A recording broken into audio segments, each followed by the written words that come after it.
Al-Imam Tahawi rahimahullah.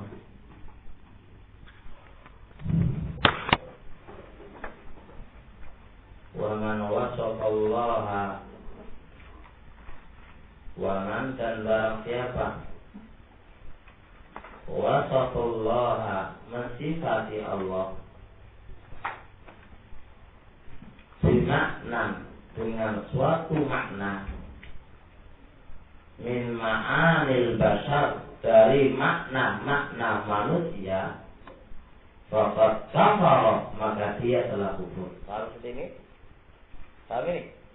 Barang siapa yang mensifati Allah dengan suatu makna dari makna-makna manusia, barang siapa yang menyerupakan sifat-sifatnya Allah dengan sifat-sifatnya makhluk, maka dia telah kufur. Barang siapa yang mensifati suatu makna kayak Allah punya tangan, dan makna tangan ini seperti makna yang ada pada manusia, bahasa artinya siapa yang menyerupakan tangannya Allah dengan tangannya manusia, maka ini adalah telah kufur. Begitulah secara mutlak, secara umum dia telah kufur. Adapun ala ta'yin, perorangan, itu tidak boleh.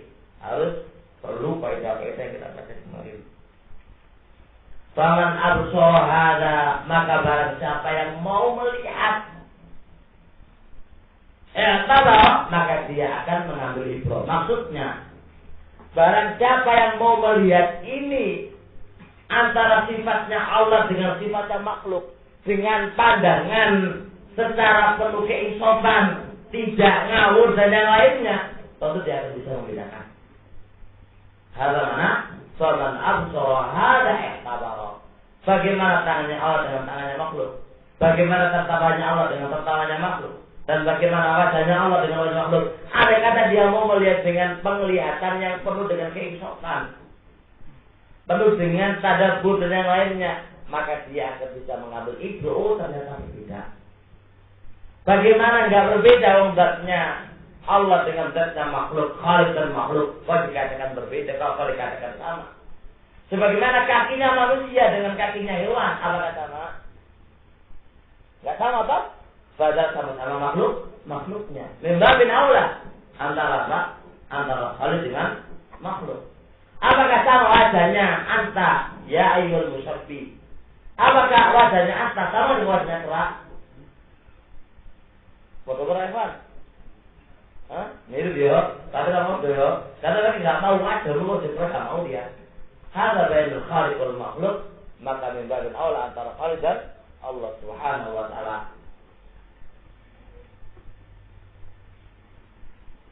Faman absara hada i'tabara wa an misli qaul kuffari in zazara.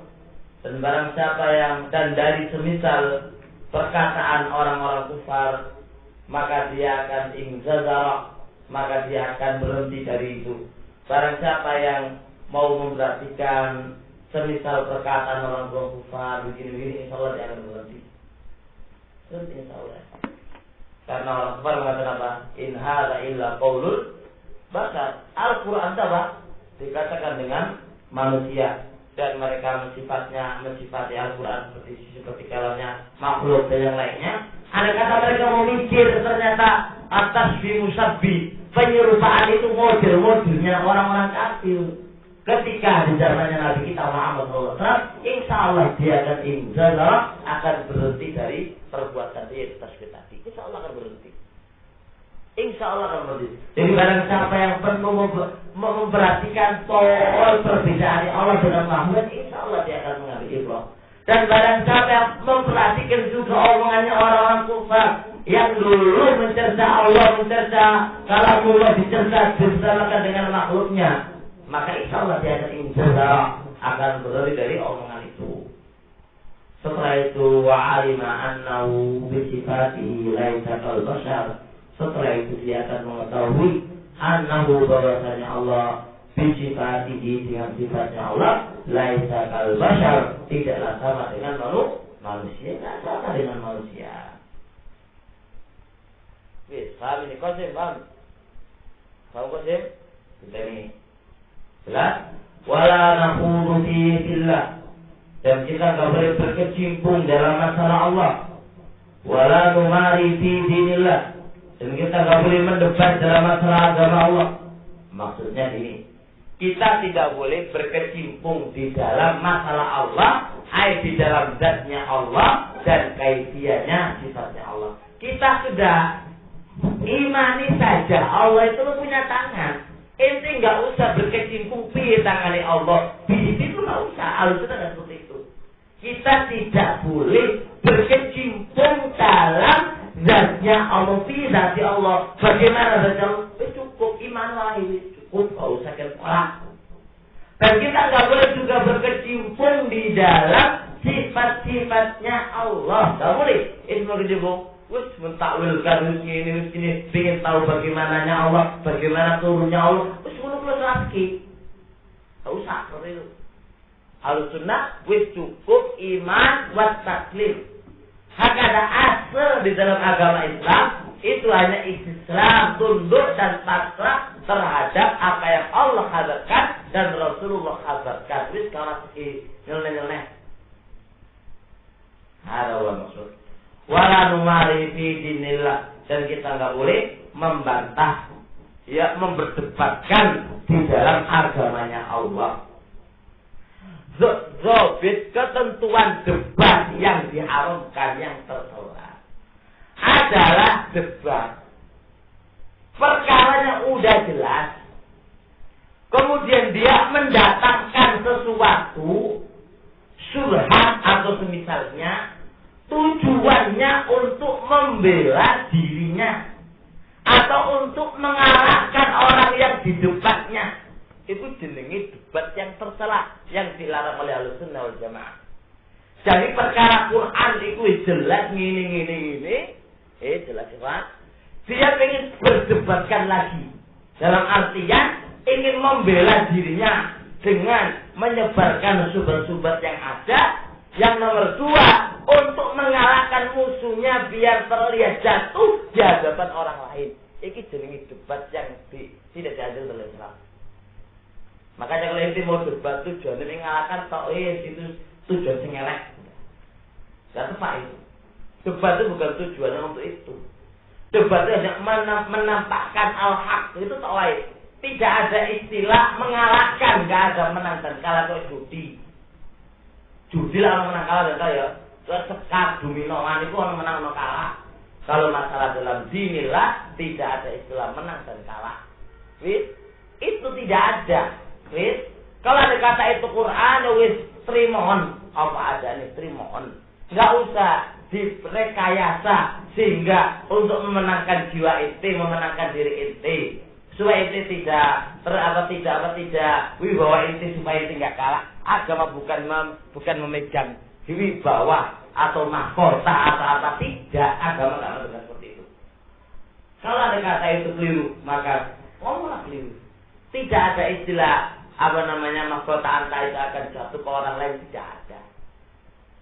Seperti itu maksudnya. Jadi ini tidak boleh kita itu memperdebatkan di dalam agama Allah perkara yang udah jelas, gak usah diperdebatkan. Perkara yang udah jelas, gak usah diperdebatkan. Dan ingat, kita nggak boleh memperdebatkan ini juga dalam rangka membela diri kita dengan memberikan subhat yang lainnya, atau untuk mengalahkan musuh kita. Itu perlu dilarang. Jauhi. Agama bukan seperti itu. Asal agama kita adalah ketundukan. Asal agama kita adalah tunduk wal istislam wal patuh.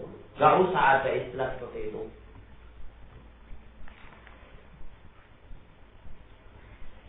Lau qala rahimahullah.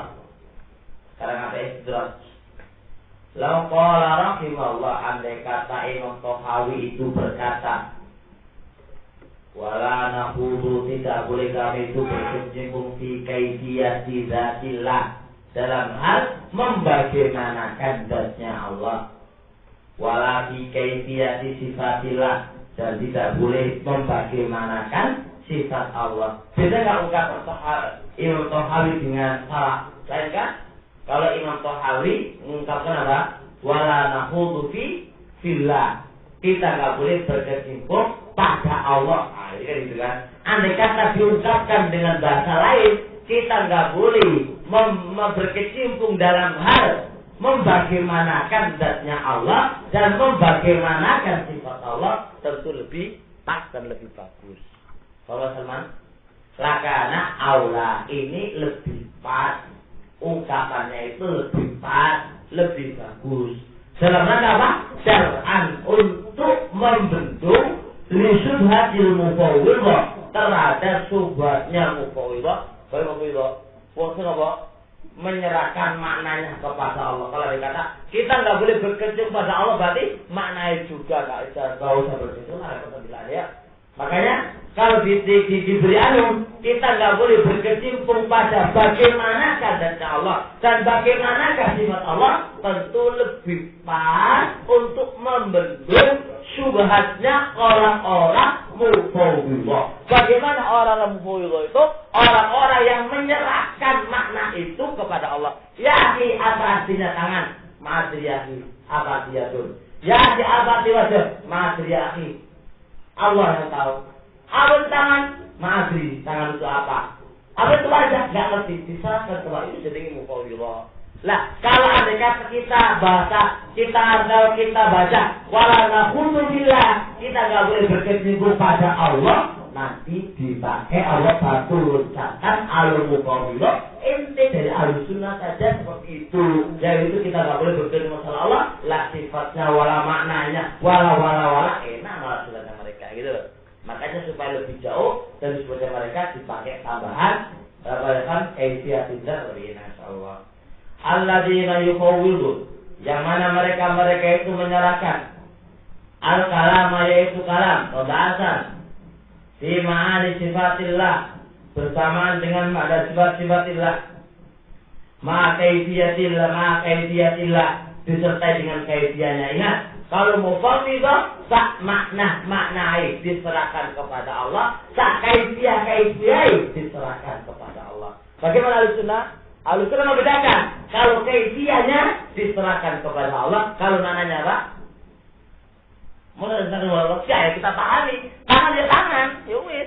Wajah ya wajah, kita paham. Itu tangan bagaimana dan kita paham bagaimana itu wajah. Tapi kaifiyah wajah, kaifiyah tangan kita serahkan kepada Allah. Ingat, bedakan al-sunnah dan mufawwidhah menyerahkan sak maknai, sak kaifiyah diserahkan kepada Allah. Kalau al-sunnah tidak seperti itu.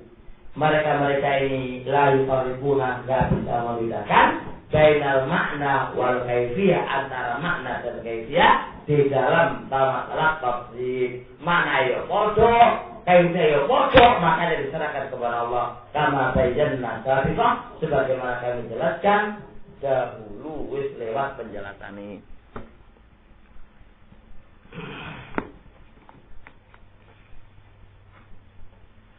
Wallahu yaqla, Allah itu marah. Wa yarda, Allah itu ridho. La ta'ahadil minallah, tapi marah dan ridho tidak seperti seorang pun dari makhluknya. Wa itu makhluk. Allah itu marah dan Allah itu ridho. La, tidak sama ridho dan marahnya ta'ahadil minallah, seperti seorang pun dari makhluknya. Air marahnya Allah gak sama dengan marahnya makhluk, dan ridhonya Allah gak sama dengan ridhonya makhluknya.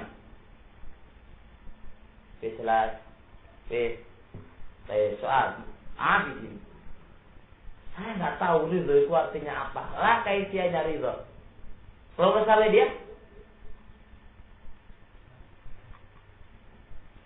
Abidin ngantuk ya. Abidin, Allah punya sifat ridho? Punya sifat marah? Sama nggak dengan ridho Allah makhluk? Tidak. Bagaimana ada kata mufawwidhah seperti ini? Ala apa babnya? Nggak tahu. Wal ru'yatu haqqun. Melihat Allah itu hak. Li ahli jannah, untuk ahli surga, bighairi ihata, dengan tanpa meliputi. Di sini ahli sunnah memahami Allah akan dilihat besok pada hari kiamat. Dan lebih khusus lagi, untuk ahli jannah. Allah itu bisa dilihat untuk ahli jannah. Tapi melihat Allah bighairi ihata, gak bisa meliputi. Ini mana meliputi? Lihat. Melihat dengan meliputi itu dua lafaz yang berbeda. Anta melihat matahari, apakah meliputi matahari? Hah? Meliputi enggak? Kalau sih meliputi matahari panas kayak mana? Baik. Maksud meliputi, kalau ente bisa melihat matahari, dalamnya, luarnya, belakangnya, njuruni kupius itu jadi meliputi. Istilahnya penjuru Allah 7 4 penjuru itu bisa kuasai. Jelas? Wis ngerti? Kita melihat Allah, kita ini kalau al-jannah ya. Al-jannah melihat Allah Subhanahu wa taala itu melihat, tapi tidak meliputi Allah Subhanahu wa taala. Jadi soal berarti kita bisa melihat figur ini, atas dan bawah, bukan disentuh ini. Guys, itu bighairi ihata. Kita enggak bisa meliputi dalam melihat Allah Subhanahu wa taala. Ngerti enggak? Ngerti? Bisa? Ya udah kita bahas sampai di sini dulu. Subhanakallahumma wa bihamdika.